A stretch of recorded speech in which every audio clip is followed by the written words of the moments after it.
Google, what's the time and date? It is 16:59, the 20th of June 2025. So I'm just about to sit and watch the Rob Moore podcast with Bonnie Blue and Andrew Tate. I'm guessing they're going to agree on pretty much everything. So it'll be interesting to see if they do have any disputes. Let's get into the video. Okay, so I've just watched Rob Moore, Andrew Tate and Bonnie Blue have a discussion. I've only watched an hour and 40 minutes. I'm not sure how long it goes on for. It's live and my girlfriend's coming around soon, so I've got to get ready. There's nothing that was said on anyone's part that surprised me. I've done loads of videos on Andrew Tate, proclaiming his innocence, and you can see him in my Tate playlist on the YouTube channel. Rob Moore asked some interesting questions. And Bonnie Blue, I was watching some interviews with her the other day where she was chatting to someone on grilling or something like that, and the woman was just sitting there being nasty and judging her. And Bonnie, that might be my bird now, where people were just judging Bonnie mercilessly, and she just stood up for herself and stood her ground. I'm just going to reiterate what I say on this channel all the time. The most important relationship you're ever going to have is the one with yourself. And relationships are based on honesty, trust and respect. I really like Bonnie because she's honest, she's trustworthy and respectful. The same reason why I like Tate. He's honest, trustworthy and respectful. And Rob Moore as well. I understand why people have a problem with what's being said, but that's usually because they're blue pill. And if you were to watch this interview and you were blue pilled, it'd be like a red pill slap around the face. You're probably not ready for it.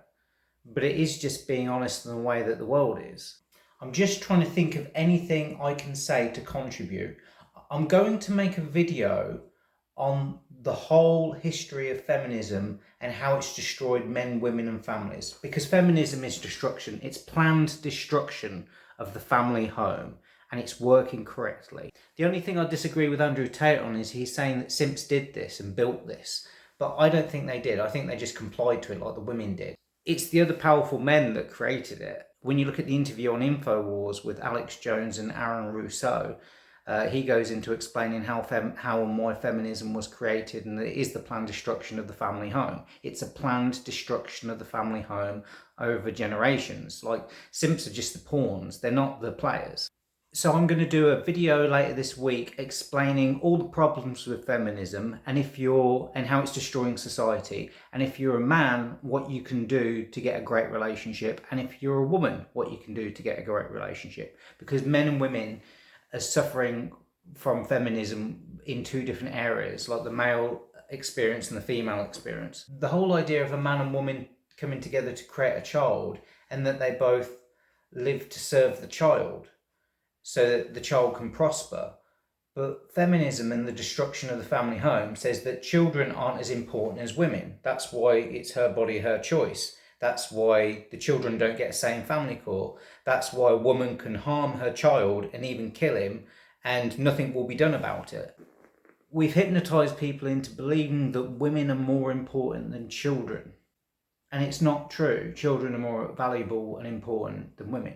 It's children, women, then men. But at the moment, it's women, children, dogs, cats, men.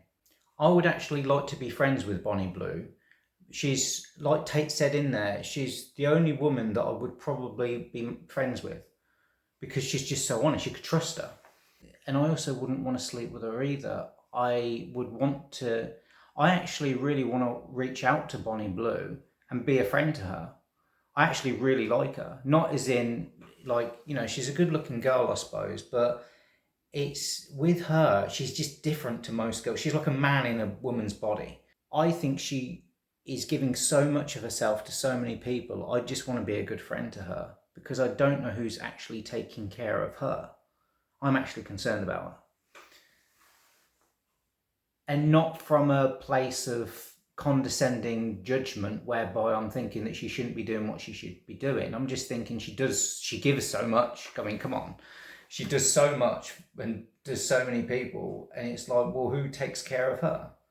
And I think she deserves to have a friend, a genuine friend, and receive qualitative attention, someone to listen to her. The thing that I'd like to say, Rob brought up the question with regards to, what will God think of Bonnie Blue? I think I might be paraphrasing that question, but it was something along those lines. Everyone's got a different religion. Tate used to be atheist and now he's not, and by the sounds of what Bonnie's saying, she's a bit agnostic or atheist. The value offering that I'd like to share in this video when it comes to justice and being judgmental, and this is really poignant to what Andrew Tate's going through with the justice system and how people are judging Bonnie based on how she's treating people. Karma is real, but it's not real in the way that you may imagine it. There isn't a God in the sky that is judging you. When we die, you will judge yourself. So say, for example, if I come and hit you and it hurts, when I die, I'll experience that person that I hit's perspective, how I was feeling that day, what I was going through, and then the hit from me. This is why you should treat everyone the way you want to be treated, because everyone else is you. We're the same consciousness experiencing ourselves in all these different avatar lives. And we're currently in the current one that we're in. So when you die, you experience how your actions affected other people, the ripple effects, all the good and all the bad. So there is justice in the universe, but you won't probably find it in a criminal or family court. So my answer would be, God doesn't judge Bonnie Blue. God loves us all completely, no matter who we are. We have a conscience, and the reason why we have a conscience is because we're going to end up judging ourselves. This is why it's so important to learn to love yourself, and why the best relationship you have is always going to be with yourself. So you are the most important person in any relationship, but you only get to do that by making everyone else the most important person, because everyone else is you, just in a different body with a different belief system. So this is why it's so important to first do no harm to people, because any harm to anyone else is self-harm. So I believe if Bonnie has gone and made a load of guys happy, she'll experience all that again. So if she's getting orgasms now, she'll get even more orgasms for the guys that she jerked off. Another thing I'll say about that is that we have soul contracts. And we chose this video game because we are in a video game, and we're here in Earth School to learn lessons so that our soul can understand what it's like to have experiences. And really, like I said earlier, good and bad, right and wrong. There is no good and bad, right and wrong. There's just experiences.